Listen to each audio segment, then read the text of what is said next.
voudrais m'arrêter sur ce bonheur qui m'est donné.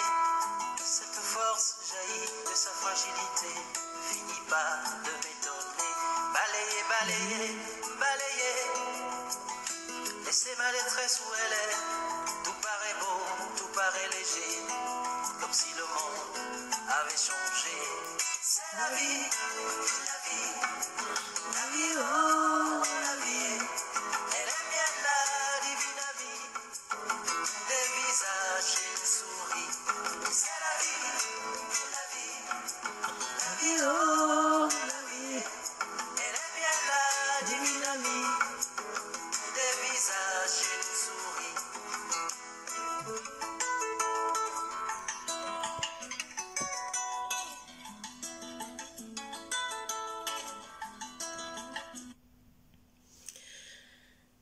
Oh, bonjour. YouTube family, Facebook gang family. Bonjour la Fessy gang. Bonjour, bonjour.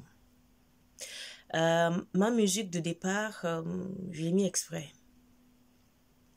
Exprès. J'espère que je ne vais pas être longue. Tellement j'ai mal. Tellement mes vieux démons sont revenus à la surface. Tellement je suis oppressée. Voilà, c'est le mot. Je suis oppressée. Je viens faire appel à la sensibilité de certaines de mes sœurs. De mes sœurs, oui, qui font des enfants.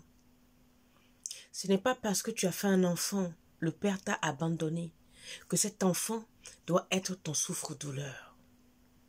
Ce n'est pas parce que ton homme est décédé ou le père de cet enfant est décédé qu'il ou les enfants doivent en pâtir. Parce que beaucoup de femmes rejettent la souffrance sur ces enfants-là. Beaucoup de femmes. Je reçois beaucoup de mails, hein, pas seulement pour la beauté ou autre. Il y a beaucoup de jeunes femmes qui m'écrivent des longues lettres, 2-3 pages. C'est hallucinant. Vous n'avez pas idée de la détresse humaine que subissent certaines femmes. Certains enfants plutôt. Vous n'avez pas idée de la détresse humaine. Des fois, je lis. Pendant que je lis, quand je finis de lire, et je m'aperçois que mes lunettes, sont remplies de buée, je suis en train de pleurer. Parce que mes vieux démons reviennent à la surface. Moi, ce que ces enfants-là vivent aujourd'hui, avec leur propre mère, je l'ai vécu il y a 50 ans, il y a plus de 40 ans, en arrière, en esclavage, chez la femme de mon père, chez les femmes de mon père, chez les parents de mon père. Comment est-ce possible qu'une maman mette son enfant au monde et la maltraite parce que le père est décédé, parce qu'elle n'a pas les moyens de l'élever? Comment une mère peut se mettre debout pour dire à sa fille de 18 ans, qui a tout fait pour avoir le bac, que tu ne seras jamais rien? Tout ce que tu fais là, c'est zéro. Tu seras comme ton père qui est décédé. Tu n'arriveras nulle part. Comment une maman peut dire ça à sa fille? Moi, je suis ta mère. Je te maudis toute ta vie. Tu dis que tu vas à l'école. C'est l'école des blancs. Tu ne vas rien en tirer. Et toute ta vie, tu seras maudite comme ton père. Mais ma soeur, qu'est-ce que le père a fait de mal s'il est décédé? Est-ce que c'est de sa faute? La mort, c'est pour nous tous. C'est comme si toi aussi tu décédais. Ton enfant va rester à la charge du papa. Pourquoi l'enfant n'a déjà pas de père? Mais pourquoi vous, les mamans, vous maîtrisez encore ces enfants-là? Ou certains ont les papas sont vivants, mais vous maltraitez ces enfants-là. Des fois, vous êtes remariés, vos premiers enfants deviennent les souffres-douleurs de votre nouveau ménage. Pourquoi? Vous pouvez m'expliquer, mes sœurs? Au passage, toi qui m'as écrit du Sénégal, tu n'es pas seule. Tu n'es pas seule, ma fille. Toi qui m'as écrit du Cameroun, tu n'es pas seule. Il y a même une qui m'a écrit du Burundi, j'en revenais pas. Tu n'es pas seule, vous n'êtes pas seule. Moi, je suis passée par là il y a des années. Mais par d'autres personnes, pas par mon père ni par ma mère. La maltraitance a été par d'autres personnes. Mais là, je suis sciée de savoir que vous, ce traitement vous est réservé par votre propre mère, qui vous a porté 9 mois. Et vous trois, vous avez un dénominateur commun. C'est que 2 d'entre vous, vos papas ont disparu, sont décédés. Et l'autre, le père est parti, elle n'a jamais connu. C'est triste, je compatis.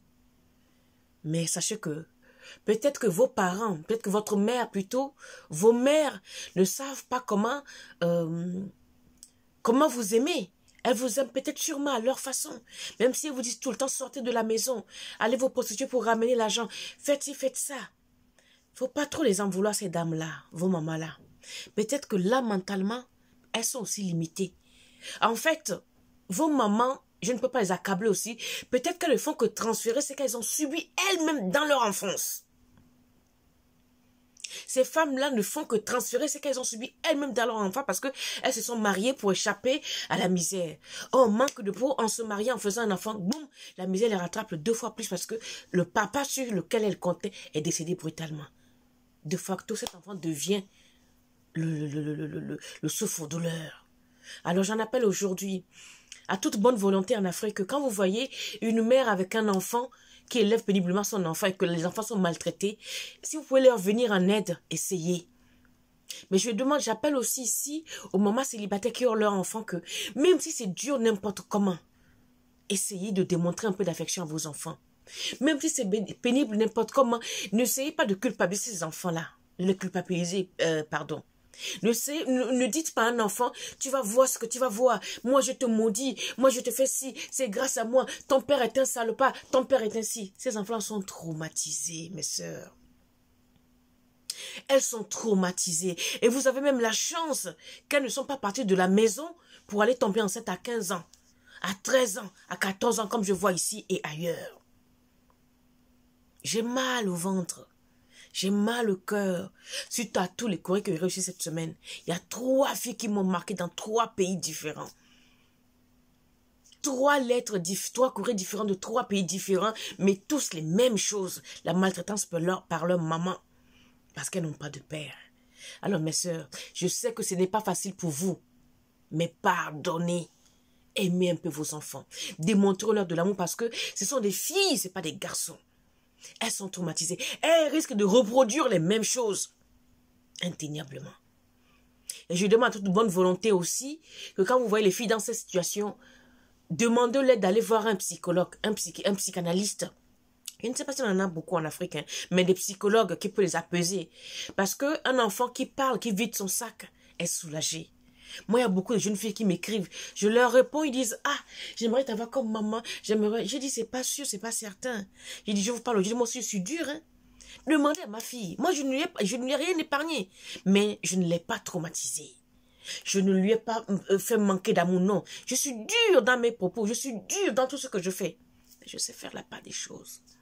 Je suis dure avec toi, c'est pour que tu avances. Mais jamais je dirais à l'enfant de quelqu'un que tu ne vas jamais réussir. Parce que sinon, parce que ça là, on me l'a tellement asséné quand j'étais enfant que je ne pourrais jamais le répéter à un enfant. Jamais. Mon mari, j'ai élevé ses 2 premiers enfants qui étaient des petits blancs. Aujourd'hui, l'aîné Adrien, il est chef cuisinier dans l'armée. Et où ça? Il est chef cuisinier, l'un des plus réputés ici. C'est moi qui l'ai élevé, c'est moi qui l'ai éduqué. Avec mes méthodes. Aujourd'hui, cet enfant s'assoit, il te prépare le gombo, c'est un blanc. Il prépare le gombo, on n'a pas idée. Ces enfants, je les garde, c'est-à-dire ce sont mes petits-enfants. Ils mangent africain. Je n'ai pas de... C'est-à-dire, quand on me voit avec eux, on a l'impression que je suis leur nounou. Moi, je m'en fous, je les adore. Et pourtant, avec leur passé, ça n'a pas été facile. Mais ces enfants n'ont rien à voir dans l'histoire des grandes personnes. Donc là, ça fait déjà 9 minutes. Je viens juste... je ne sais même pas quoi dire. Donnez un peu d'affection aux enfants.